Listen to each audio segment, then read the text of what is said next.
Hi, and welcome to my channel. My name is Erin. I'm a clinical aromatherapist here at Erin's Herbs.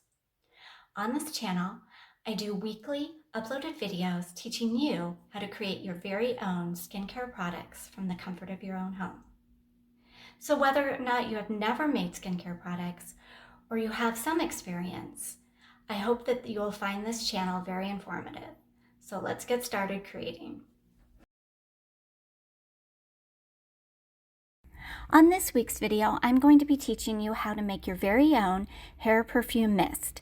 This is very lightweight, beginner friendly, and it will not weigh your hair down, but it will leave your hair feeling fresh and light and smelling wonderful.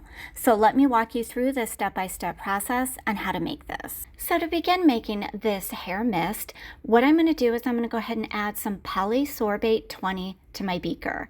Now this is the solubilizer and emulsifier that's going to help to bind the water and our essential oils together without them separating so that you get the full fragrance throughout this formula.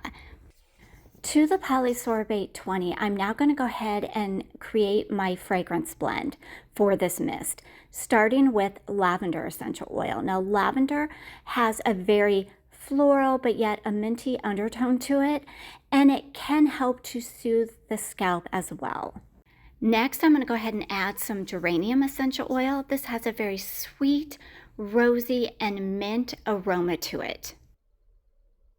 Lastly, I'm going to go ahead and add some bergamot FCF essential oil. This has a very bright citrus scent to it, and it's going to pair really well with the other essential oils that I've used.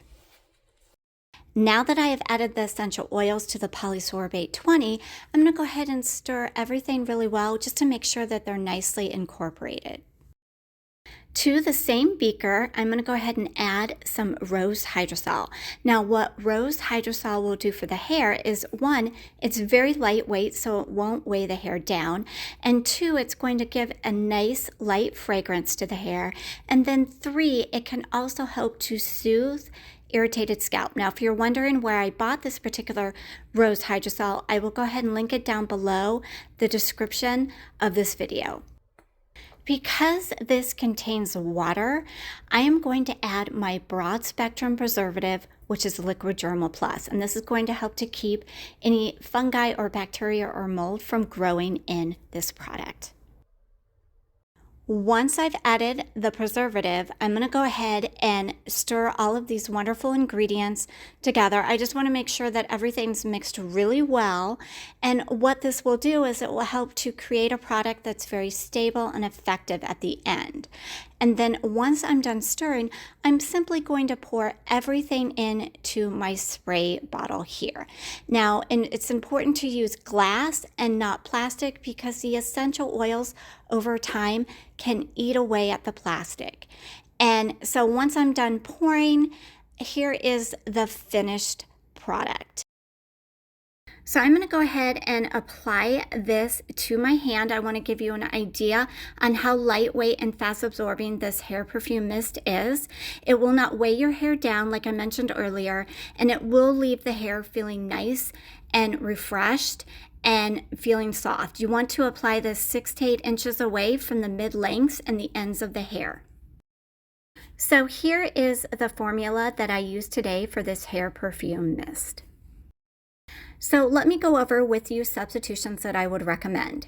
Instead of rose hydrosol, use lavender hydrosol. In place of polysorbate 20, use polysugamulse D9. And then for the Liquid Germal Plus, which was the preservative, you can use another broad spectrum preservative choice here.